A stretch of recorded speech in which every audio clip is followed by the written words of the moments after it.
我喺英國4年嘅 experience 話俾你聽，好似我咁普通嘅女仔喺 London 真係生存唔到，揾工揾咗大半年，由一開始淨係 apply 自己嗰科嘅工，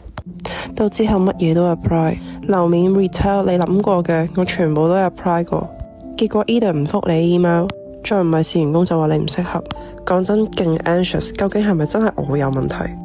但係現實係已經唔到我諗咯，我就要交租啦。而家 even 我見到啲曾經以為好簡單可以入到嘅工，我都會驚，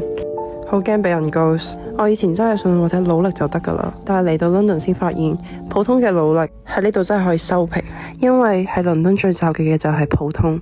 下段片我會 share 我點樣突然間俾英國嘅 landlord 趕走，仲要帶埋隻狗。如果想睇嘅話就 comment 生存。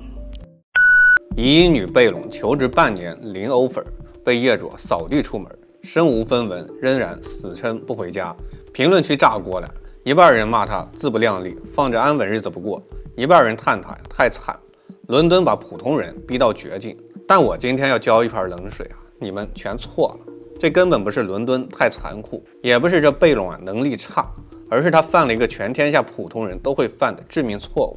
拿着三字經的老實去打孫子兵法的修羅場，用農耕文明的死磕去闖資本世界的獵場。這就像三國裡的馬謖，守街亭的時候死被居高臨下勢如破竹，卻不知道山下全是司馬懿的伏兵，最後落得個揮淚斬馬謖的下場。本期視頻不灌雞湯，不玩共情，更不罵街，咱們幹一件狠活，用中國兵法裡的千變萬化拆穿倫敦遍地是黃金的致命幻覺，給所有想闖一線城市、想出國拼未來的普通仔一套能直接抄作業的破局計謀。記住啊，在倫敦這種地方，淘汰你的從來不是學歷，不是努力，而是你連怎麼打怪都沒整明白，就敢裸裝下副本。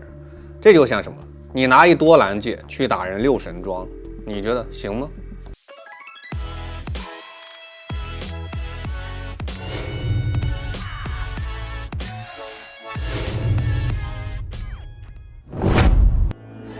我是不愛放大招大招，歡迎來到老友記。咱們先復盤一下威龍的悲劇。28歲本科畢業，在國內有3年行政經驗。聽說英國 BNO 政策寬鬆，腦子一熱就辭了工作，揣着積蓄移英，立志在倫敦闖出一片天。結果呢，簡歷投了120多份，從行政文員到服務員、奶茶店店員，全是石沉大海。房租每個月1200英鎊，吞掉了他大半的積蓄。最後付不起房租，被業主連夜驅趕，拖着行李箱在倫敦街頭大哭。就這還嘴硬說，就算撿垃圾也不回中國。很多人說他犟，但我告訴你，他的犟本質是認知閉環。他被出國及高人一等的幻覺綁架，把努力當成了遮羞布，卻從來沒思考過倫敦到底是個什麼地方，他面對的對手是誰，他的核心競爭力在哪兒。這就像《三國演義》裡的袁術，拿着一塊玉璽就敢稱帝，以為自己兵多將廣，卻不知道曹操、劉備、孫權早已形成三足鼎立之勢，最後落得個吐血而亡的下場，何其相似。今天咱們分3步走，先破倫敦幻覺，再剖自身死穴，最後再破局計謀。每一個方案都能落地，讓你看完就知道，普通仔不是不能在倫敦生存，而是你用錯了打法。第一步破局先破幻。倫敦不是機會之城，是資源掠奪場。普通人對倫敦的認知全是被影視劇跟營銷號餵大的毒雞湯。倫敦眼大本鐘，紳士淑女，高薪工作，仿佛去了就能實現階層跨越。但我告訴你們，那只是倫敦的門面，就像古代帝王的明堂，看着光鮮亮麗，背後全是刀光劍影。真實的倫敦是一個弱肉強食、適者生存的資源掠奪場，而你呢，是一個普通的中國女生。既沒有本地人的語言優勢、文化優勢，也沒有歐洲移民的身份優勢，更沒有全球精英的學歷跟資源。衝進去不是求職，是送人頭。孫子兵法地形篇裡說，地形者，兵之助也，料敵制勝，計險惡遠近，上將之道也。知此而用戰者必勝，不知此而用戰者必敗。意思是就是打仗之前必須先摸清地形，知道哪裡是險地，哪裡是伏地，哪裡有敵人，哪裡有補給，才能打贏。而威龍就是典型的不知地形，他以為倫敦是伏地，其實是險地；他以為自己是逐夢人，其實是待宰的羔羊。咱們來扒一扒倫敦的真實地形。第一，倫敦的學歷通貨膨脹已經嚴重到離譜。根據 OECD 的數據英格蘭勞動者中過渡資歷的比例在發達國家中名列前茅。簡單說就是博士當本科生用，本科當專科用。自布萊爾政府以來英國大學擴招30多年，高等教育從精英教育變成大眾教育，但高技能崗位的增長速度連學歷增長速度的零頭都不到。現在倫敦的畢業生崗位平均每個職位收到140份申請，比去年暴增59%，創歷史新高。威朗一個國內普通本科，在國內都不算頂尖，到了倫敦連內卷的資格都排不上號。這就像戰國時期的仰视之風，齊國的孟嘗君門下有3000門客，你一個沒什麼本事的人，就算擠進去，也只能端茶倒水，連說話的資格都沒有。第二，倫敦的就業三重山，壓得普通人喘不過氣兒。一是經濟周期的壓力，英國脫歐以後每年損失產值6%至8%，2025年 GDP 增速只有1%，通脹率超3.5%，企業破產增多，很多公司都在裁員，更別說招新人。二是 AI 的結構性衝擊，現在倫敦的企業招聘先過 AI 篩選關，關鍵詞不匹配，語義不貼合，直接被 pass， 連 HR 的面都見不到，你連展示努力的機會都沒有。三是全球化的競爭，倫敦的很多初級崗位都被外包到印度、東南亞等勞動力成本更低的地區，你面對的對手不是倫敦本地人，而是全球的求職者。你以為自己很努力，殊不知人家在印度拿1/3的工資就能幹跟你一樣的活。第三，倫敦的生存陷阱比你想象的更殘酷。很多人以為去了倫敦就能享受完善的福利，其實不然。99%的移英華人都靠積蓄生活，不僅享受不到任何福利，還要承擔高昂的生活成本。倫敦核心區單人公寓月租平均達到1200英鎊，相當於60%以上的工資。英國智庫調查顯示，超過45%的 BNO 家庭赴英2年內，家庭儲蓄蒸發超過1/3，甚至有港人因付不起房租住進流浪者收容所。威龙揣着積蓄去倫敦，看似有底氣，其實就是坐山吃空。他以為自己能很快找到工作，卻不知道倫敦的生存戰比求職戰更難打。更扎心的是，英國政府的 BNO 政策本身就是一場政治騙局。自2021年推出以来，已經有超過23萬人獲得簽證，近17萬港人移居英國，但英國政府卻不斷提高入籍門檻，英文要求從 B1 升級到 B2， 還新增了年收入1.257萬英鎊的最低要求。很多移英港人直言上當受騙，說自己像上了賊船。威龙以為自己抓住了機會，其實是跳進了英國政府為了填補勞動缺口設下的陷阱。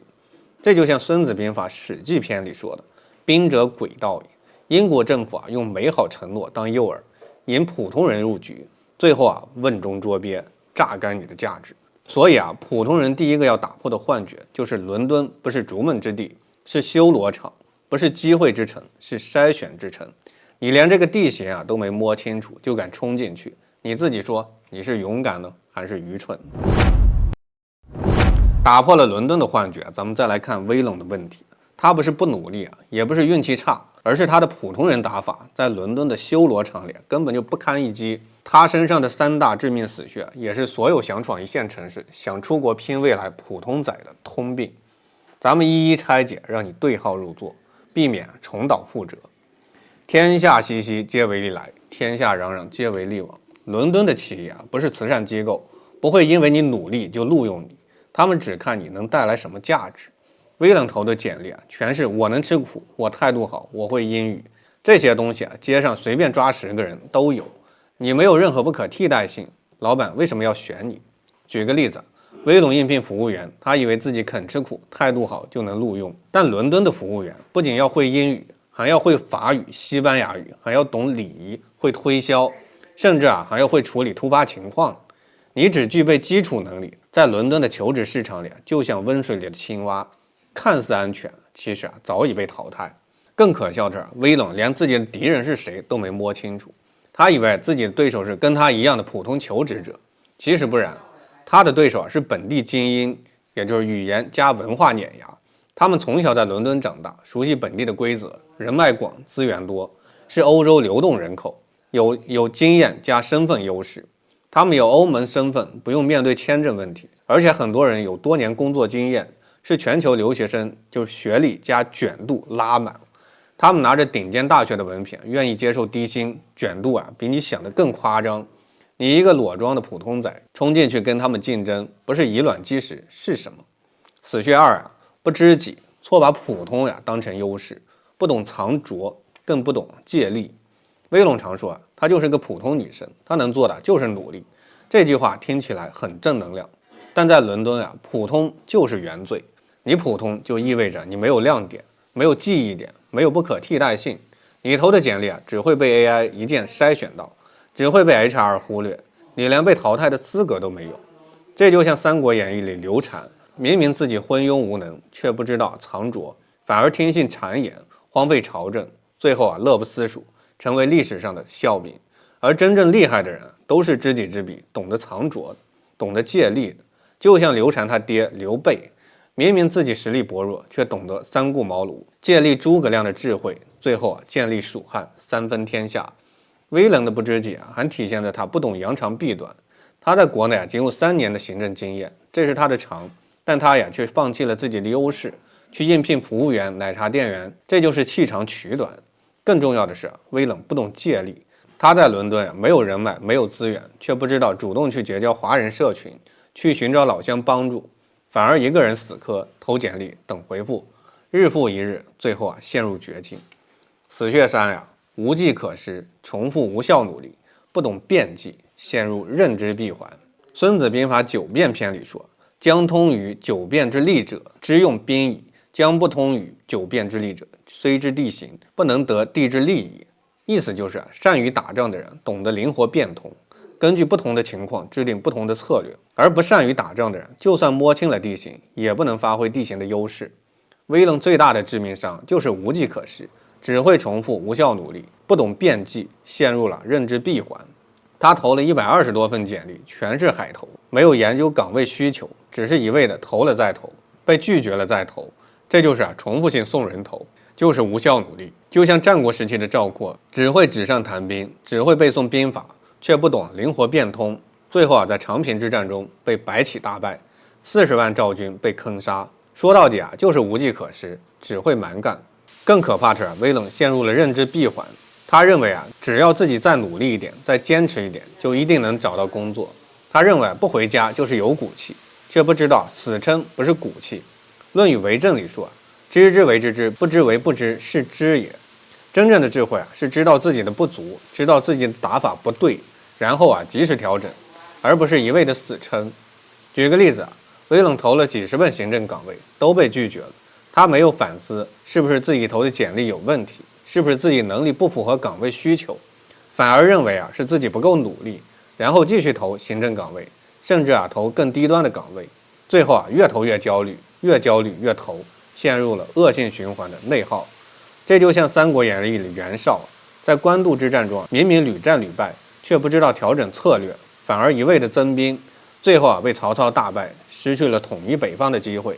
其實威廉只要稍微變計，就不會陷入這樣的困境。比如修改簡歷，突出自己的行政經驗，針對性的投遞崗位；比如學習一門技能，提升自己的不可替代性；比如主動結交人脈，尋找內推機會；再比如實在不行暫時回國積累經驗，等有了實力再去倫敦打拼。但他沒有，他只會死磕，只會重複無效努力，最後落得個被驅趕的下場，何其可惜！家人們，說到這兒，相信你已經明白，威廉的困境不是倫敦太殘酷，不是他能力不夠，而是他用普通人的打法打了一場修羅場的戰爭。